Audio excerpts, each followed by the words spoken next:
तो good morning student. आइए आज क्लास 6 का चैप्टर नंबर 3 का पार्ट नंबर कौन सा पढ़ेंगे? 5th पढ़ेंगे। अभी तक हमने कितने पार्ट कंप्लीट कर लिए? 4th पार्ट हमने कंप्लीट कर लिए हैं। आइए देखते हैं हमारे 5th पार्ट में क्या कहानी कही गई है। बच्चों, इससे पहले की कहानी मैंने आपको यहाँ तक समझा दिया और आपको अच्छे से समझ में आ भी गई होगी। आइए देखते हैं आगे क्या दे रखा है। स्कूल में निरीक्षण करने के लिए आए निरीक्षक विद्यालय के वातावरण से बहुत प्रभावित हुए। आपने देखा है ना, आपके स्कूल में भी चेकिंग करने वाले आते हैं, उसी प्रकार गांव में भी एक निरीक्षक आए थे बाहर से। वो क्या करने आए थे? गाँव का वातावरण और स्कूल की जाँच करने के लिए आए थे। उन्होंने मास्टर जी को स्कूल में वार्षिक तो मनाने का सुझाव दिया। इसमें अध्यक्ष पद के लिए वह जिलाधीश को लाए। जिलाधीश गांव को देखकर हर्ष विभोर हो उठे। आप भी जानते हो ना कि आपके गांव में कोई बड़ा आदमी आ जाता है तो उसको देखकर आप बहुत खुश होने लगते हो। जैसे किसी के घर में या किसी के आसपास कोई छोटा मोटा सा एक्टर भी आ जाए तो वो क्या सोचने लग जाता है, वाह वाह, मेरी गली में ये वाला एक्टर आया था, मेरी गली में ये वाला एक्टर आया था। तो उसी प्रकार इसमें कहा गया है कि कौन आए थे? जिलाधीश के क्या करने आए थे? वो वहाँ पे जांच करने आए थे। और उनके जो स्कूल में जो कहते हैं ना, आपके स्कूल में भी कोई कंपटीशन होता है या स्कूल की वार्षिक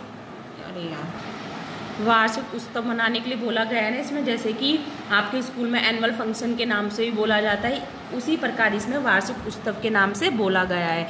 इसमें बच्चों को क्या करते हैं, जो अच्छे अच्छे कार्य करते हैं उनको क्या देते हैं? उपहार देते हैं। और उनको प्रेरित करने के लिए तरह तरह की योजना भी बनाई जाती है, जिससे कि वो और कार्य करें और उनको क्या मिले? उपहार मिले, गिफ्ट मिले। ठीक है बच्चों, उन्होंने स्वयं तो प्रशंसा की ही। जो वहाँ पे आए थे, वार्षिक उत्सव में आए थे, जिनको बुलाया गया था जिलाधीश को, तो उन्होंने क्या करी? उनकी प्रशंसा भी की। साथ ही अपनी रिपोर्ट भी सरकार को इस आशय से भेजी कि सरकार ने वह गाँव आदर्श गाँव योजना में ले लिया।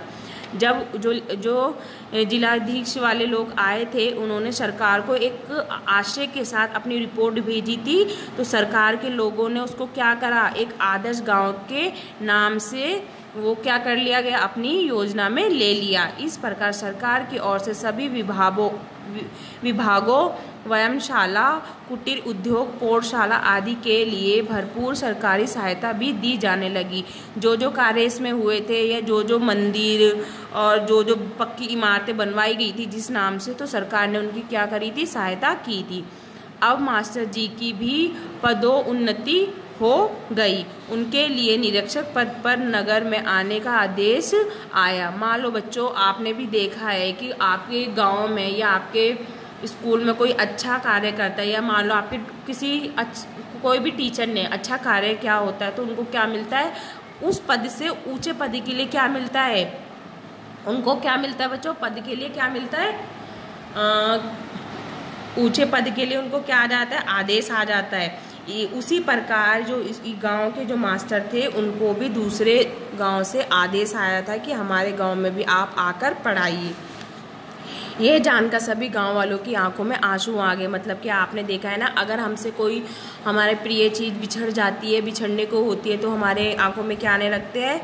आंसू आने लगते हैं, हमें दुख होने लगता है। उसी प्रकार गांव के लोग भी क्या करने लगे थे? मायूस हो गए थे कि मास्टर जी अब चले जाएंगे। मास्टर जी स्वयं भी उनसे जुड़ गए थे। अगर हम किसी से अटैच हो जाते तो वो बंदा भी हमसे क्या हो जाता है? अटैच हो जाता है। मतलब हमसे भी प्यार करने लग जाता है, हमारा भी प्रिय हो जाता है। हम उसके हो जाते हैं, वो हमारा हो जाता है।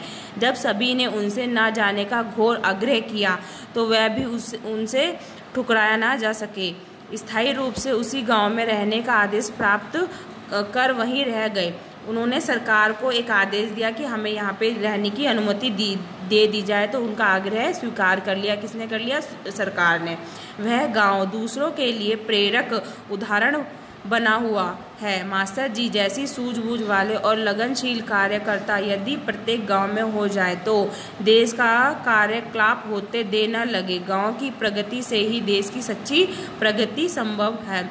मान लो कोई भी अच्छा व्यक्ति अगर तुम्हारे गांव में आता है और अच्छी शिक्षा देता है और कुछ लोग उसको करने के उद्देश्य से वो कार्य करते हैं, तो वो कार्य जब सिद्ध हो जाता है, सफल हो जाता है, लोग दूसरे लोग भी क्या हो जाते हैं, प्रेरित हो जाते हैं कि वो कार्य सिद्ध हो गया और उससे कितने लाभ हो रहे, चलो हम भी ये कार्य करते हैं। इसी प्रकार शुरू में आपको पता है ना कितने लोग आए थे, 10-12 लोग आए थे, पर जैसे जैसे सारे कार्य सिद्ध होते गए तो वैसे वैसे लोग उनसे क्या होते गए, जुड़ते गए। तो बच्चों इससे संबंधित प्रश्न मैं आपको देती हूँ। आज की कहानी हमारी इतनी है, आज हमारी पूरी कहानी कंप्लीट हो चुकी है और मैं इससे संबंधित क्वेश्चन देती हूँ जो आपको किस में करने हैं, बुक में करने हैं। क्वेश्चन नंबर आपको 4 का पार्ट नंबर ड करना है और क्वेश्चन नंबर 7 का करना है पूरा कंप्लीट। इसमें प्रश्न दिए गए हैं और इसमें आपको सही चुनाव करके शब्द लिख के यहाँ पर लिखना है, ठीक है। और नीचे दे रखा है निम्नलिखित में से प्रत्यय छाटिए, इसमें प्रत्यय छाटना है और उसमें फिल करना है। आपने पिछली क्लास में पढ़ाई होगा 5th क्लास में प्रत्यय कैसे छाटते हैं, तो उसी प्रकार आपको अपना कार्य इसी में करना है, इसका आंसर इसी में लिखना है, ठीक है बच्चों। आइए देखते हैं नेक्स्ट क्वेश्चन हमारा क्या है। नेक्स्ट क्वेश्चन हमारा है 9, निम्नलिखित शब्दों के बहुवचन बनाइए। बहुवचन आपको बनाने आते हैं ना बच्चों, आपको सिखाए हैं 5th क्लास में, तो उसी प्रकार आपको बहुवचन बनाने और किस में करने हैं, बुक में करने हैं। तो बच्चों आज हमारा 3rd पार्ट कंप्लीट होता है, आगे की कहानी और नेक्स्ट पार्ट हम नेक्स्ट क्लास में पढ़ेंगे। बस आज के लिए इतना ही।